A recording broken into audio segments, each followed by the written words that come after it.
Hello friends, ओम श्री गणेशाय नमः। जय श्री कृष्णा। आप सभी का स्वागत है आपके अपने यूट्यूब चैनल पर।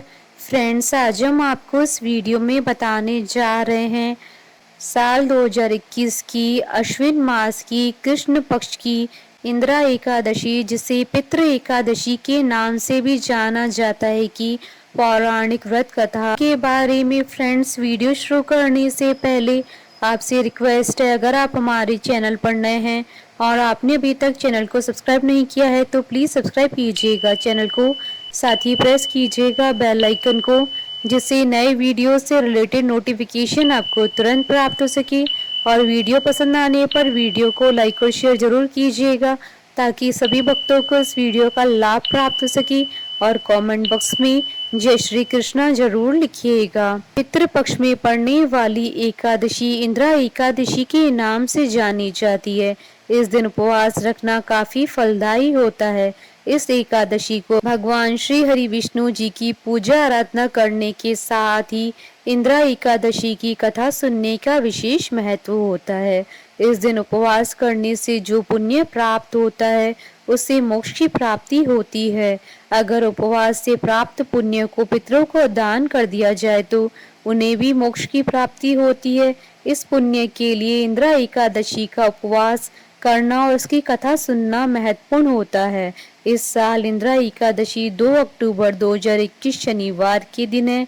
मान्यताओं के अनुसार अश्विन महीना काफी खास होता है। महाभारत में भी इंदिरा एकादशी का जिक्र किया गया है।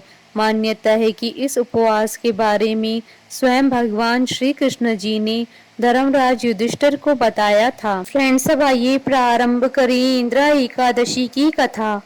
धर्मराज युधिष्ठिर कहने लगे कि हे भगवान, अश्विन कृष्ण एकादशी का क्या नाम है, इसकी विधि तथा फल क्या है, सो आप कृपा कर कर कहिए। भगवान श्री कृष्ण कहने लगे कि इस एकादशी का नाम इंदिरा है। यह एकादशी पापों को नष्ट करने वाली तथा पितरों को अधोगति से मुक्ति देने वाली होती है। हे राजन, ध्यान पूर्वक इसकी कथा सुनो। इसके सुनने मात्र से ही वाजपेयी यज्ञ का फल मिलता है। प्राचीन काल में सतयुग के समय में महिष्मती नाम की एक नगरी में इंद्रसेन नाम का एक प्रतापी राजा धर्म पूर्वक अपनी प्रजा का पालन करते हुए शासन करता था। वह राजा पुत्र पौत्र और धन आदि से संपन्न और विष्णु जी का परम भक्त था।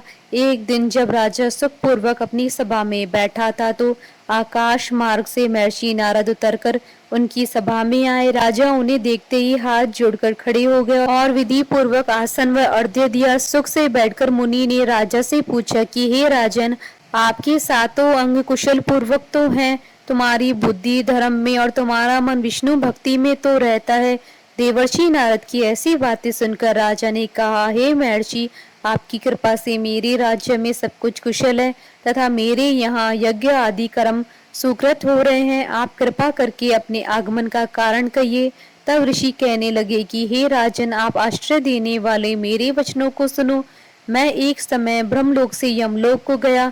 वहाँ श्रद्धा पूर्वक यमराज से पूजित होकर मैंने धर्मशील और सत्यवान धर्मराज की प्रशंसा की। उसी यमराज की सभा में महान ज्ञानी और धर्मात्मा तुम्हारे पिता को एकादशी का व्रत भंग होने के कारण देखा। उन्होंने संदेशा दिया है, सो मैं तुम्हें कहता हूँ। उन्होंने कहा कि पूर्व जन्म में कोई विघ्न हो जाने के कारण मैं यमराज के निकट रह रहा हूँ। सो हे पुत्र, यदि तुम अश्विन कृष्ण इंदिरा एकादशी का व्रत मेरे निमित्त करो तो मुझे स्वर्ग की प्राप्ति होगी। इतना सुनकर राजा कहने लगा कि हे महर्षि, आप इस व्रत की विधि मुझसे कहिए। नारद जी कहने लगे कि अश्विन मास की कृष्ण पक्ष की दशमी तिथि के दिन प्रातः काल श्रद्धा पूर्वक स्नान आदि से निवृत्त होकर पुनः दोपहर को नदी आदि में जाकर स्नान करें। फिर श्रद्धा भाव से पितरों का श्राद्ध करें और एक बार भोजन करे। प्रातः काल होने पर एकादशी के दिन दांतून आदि करके स्नान करे। फिर व्रत के नियमों को भक्ति पूर्वक ग्रहण करता हुआ प्रतिज्ञा करे कि मैं आज संपूर्ण भोगों का त्याग कर निराहार एकादशी का व्रत करूंगा। हे अच्युत, हे पुंडरीकाक्ष, मैं आपकी शरण में हूँ, आप मेरी रक्षा कीजिए। इस प्रकार नियम पूर्वक शालिग्राम की मूर्ति के आगे विधि पूर्वक श्राद्ध करके योग्य ब्राह्मणों को फलहार का भोजन कराएं और दक्षिणा दे। पितरों की श्राद्ध से जो कुछ बच जाए उसको सूंघ कर गो को दें तथा धूप दीप गंध पुष्प नेवद आदि सब सामग्री से ऋषिकेश भगवान का पूजन करें।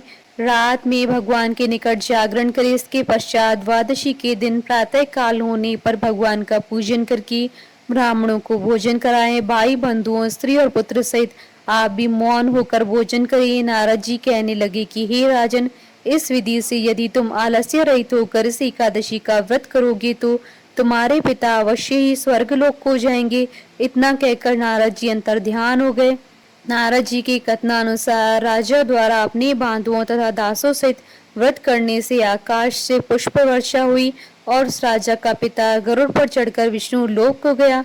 राजा इंद्रसेन भी एकादशी के व्रत के प्रभाव से निष्कंटक राज्य करते हुए अंत में अपने पुत्र को सिंहासन पर बैठाकर स्वर्गलोक को गया। हे युधिष्ठिर, यह इंद्रा एकादशी के व्रत का महात्म मैंने तुमसे कहा। इसके पढ़ने और सुनने से मनुष्य सब पापों से छूट जाते हैं और सब प्रकार के भोगों को भोग कर वैकुंठ को प्राप्त करते हैं। बोलिए भगवान विष्णु जी की जय, सनातन धर्म की जय। हमारे साथ इस वीडियो में अंत तक बने रहने के लिए आपका धन्यवाद। ओम श्री गणेशाय नमः। जय श्री कृष्ण।